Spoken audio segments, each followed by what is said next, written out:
So you've launched your business and things are moving on, but there are way too many things to do. So how do you stay on track and keep your focus? Let's find out.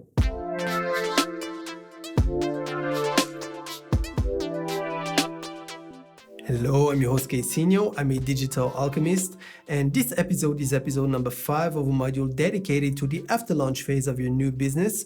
So if you haven't seen the first 4 videos, I invite you to check the playlist in the description of this episode. And by the way, this module is the 5th and last module of a course dedicated to take you from the burning desire to create a business to actually launching it. So in case you missed the first 4 modules, I've also put a link in the description of this episode.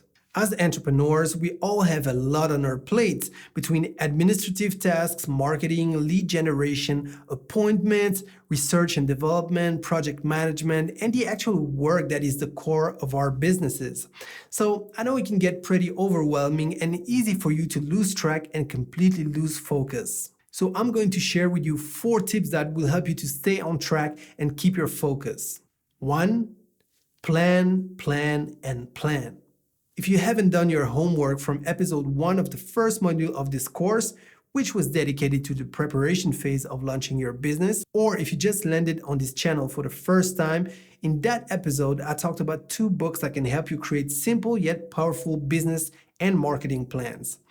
The $100 Startup by Chris Guillebeau and the One-Page Marketing Plan by Alan Dibb. Now, as usual, you'll find the links in the description of this episode.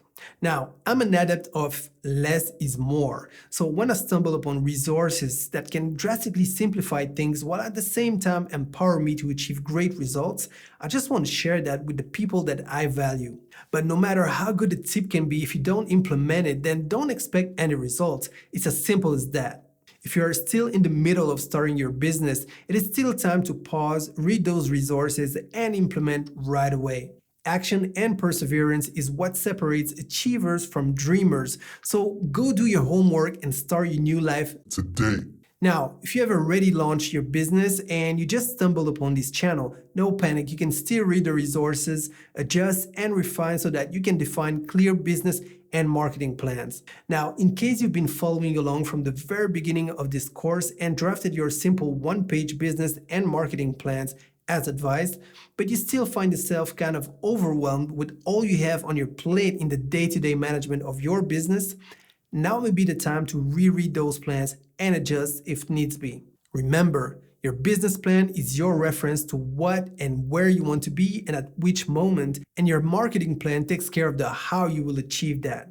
Now, things change, and a few months into the business, you may have noticed, for example, that your business is taking one direction that you did not expect. For example, maybe something happened that creates a market for a new line of products or services. So, of course, you're not just going to say, no, let's stick to the plan no matter what, because unless the business is taking a direction that you absolutely do not caution, then it would be silly not to seize the opportunity. Being an entrepreneur is also about seizing opportunities when they come. So as long as it still aligns with your values and vision, just adapt your plan and make sure that you read it regularly as a guide to stay on track, but also as a revealer when opportunities arise and when it's time to adjust it. Now, take the same principle and apply it to your daily, weekly, monthly, and quarterly goals. 2. Stop multitasking. Nowadays, we tend to find it normal, but multitasking has taken a completely new dimension in our day and age. Now, I'm not saying that it was easier a century ago because they had other issues and less technology, but talking specifically about multitasking, nowadays it can be pretty overwhelming. Now just imagine this. Monday morning, you open your email inbox to find out about 40 messages. How do you feel? Now, while you're going through the messages, wondering how you will get through the day with all the new tasks and problems to solve, you get a text message from a client that wants to reschedule a meeting. Now, while you start answering client number 1, you get a call from client number 2 that has an urgent request, and while he's explaining that request and you're taking notes, a second call comes in from client number 3, but you can't answer because you need to finish with client number 2, right? So now since client number 3 didn't manage to get you on the line via phone call, he now tries via WhatsApp or Viber or Messenger. So you send him a text while still listening to client number 2 on the loudspeaker.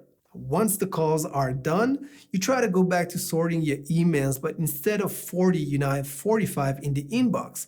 And actually, you have to take care of client number two's emergency first, so the inbox will have to wait. Now, how does that make you feel, not knowing how many more emails will come in during the day?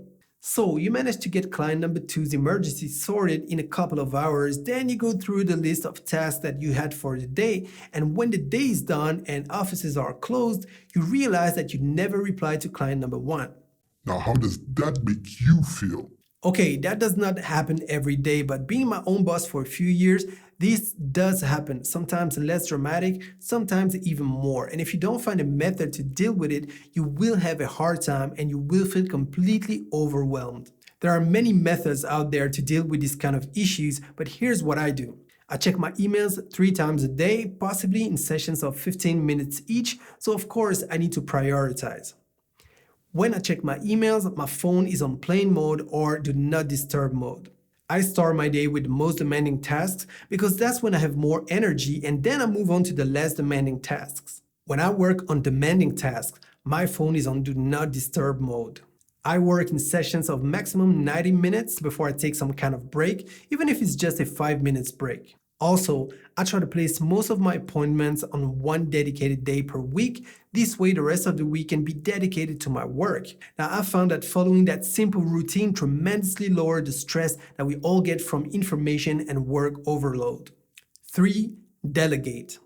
Now, building up on our previous tip, if your work overload goes in sync with the business you are generating, it means that you are now growing and that now may be a signal for you to delegate part of your task so that you can focus on what you do best. So whether you want to hire your first employee or simply outsource, the key is to learn how to find valuable individuals and learn how to delegate. And that, my friend, is not as easy as it seems. Because think about it, your business is like your baby. You've seen it grow day after day, and now you have to let a total stranger interact with it.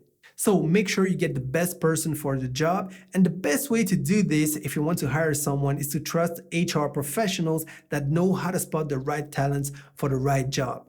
Yes, you will need to invest a little bit of money, but it will pay itself in the long run.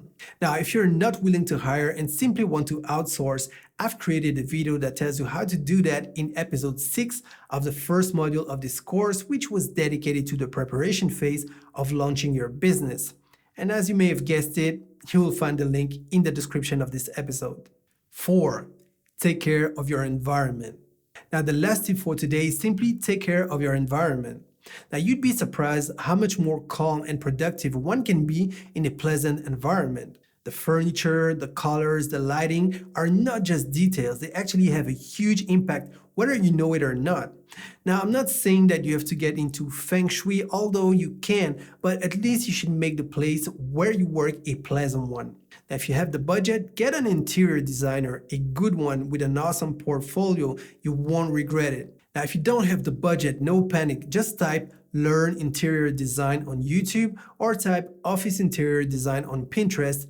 Get inspired and make the changes as your budget allows. And you'd be surprised at how many things that you can do with a very small budget.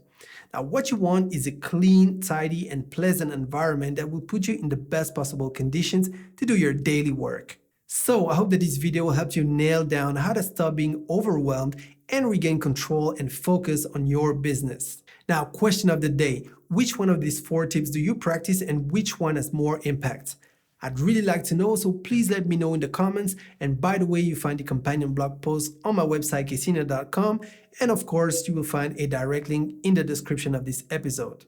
Now, if you enjoyed this video, please like it as it really helps growing this channel. And if you know someone that could benefit from it, please share it now. If you're not a subscriber yet, don't forget to subscribe to my channel and smash the notification bell so that you don't miss anything. Now, if you want to brand, market, and grow your business in the digital age, then make sure you subscribe to my email newsletter so that you never miss a share of digital alchemy, as well as tips, tools, services, and case studies that can help you grow your business online. So that's it for this episode. I hope to see you around, and in the meantime, don't forget to invest In your success.